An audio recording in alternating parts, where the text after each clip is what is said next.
One of the first big spiritual awakenings I had in India happened in 1997. It was my first trip to India.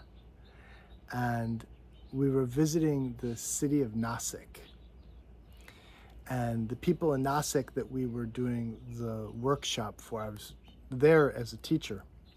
My guru had sent myself and another young Indian teacher to Nasik and a bunch of different places to work with teenagers and college students, teaching them meditation, yoga philosophy, and so on. And the young people from Nasik wanted to take us to Trymbakeshwar. Trymbakeshwar is this holy place there near Nasik in Maharashtra. There's a very famous Shiva temple in Trymbakeshwar. And it's also the samadhi shrine location, in other words, the tomb of Nrvrttinath Maharaj, which is one of the siddhas of the Nath lineage and of my lineage. I was 28 at the time, 26, I was 26 at the time. And we went around and we visited the temple, and it's a fantastic place. A lot of commotion because it's a very popular pilgrimage destination in India, in that region. And towards the end of the evening, they took us down to the other end of town, away from the temple where the Shiva temple is, and to the part of town where the Samadhi shrine is. And there was this loud chanting that was coming from the Samadhi shrine. Jai Jai Ram Krishna Hari, which is something that the devotees of that tradition chant a lot. It's kind of their mantra.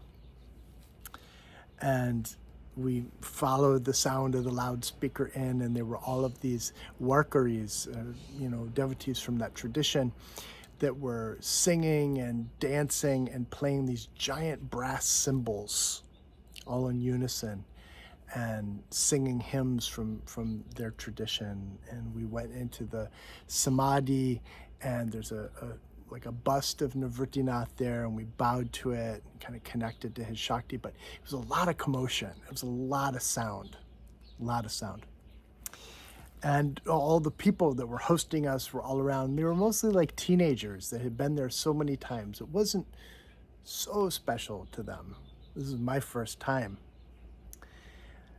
And after we left the temple, I was just starting to feel kind of indrawn, and not in a bad way, but like indrawn in a meditative way.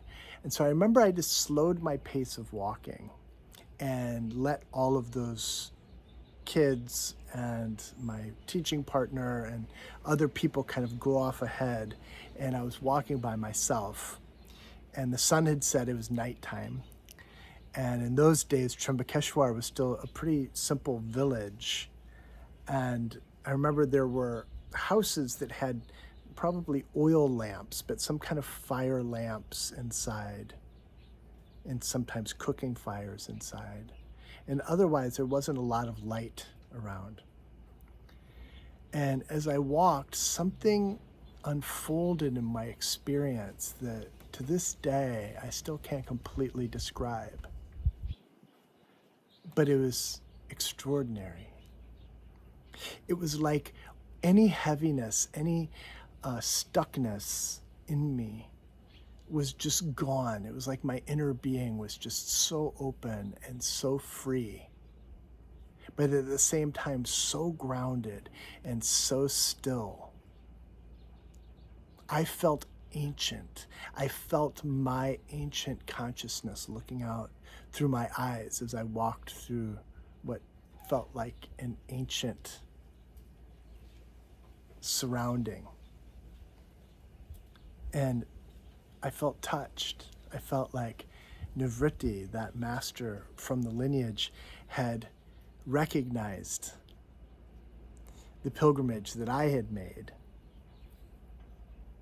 and recognized the connection that I was reaching out for and connected. And to this day, I still have such a deep connection with him, with his energy, and with that place. It's one of the places that we bring people on our India pilgrimage retreat. And Trymbakeshwar changes over the years, and even that Samadhi Shrine temple changes over the years.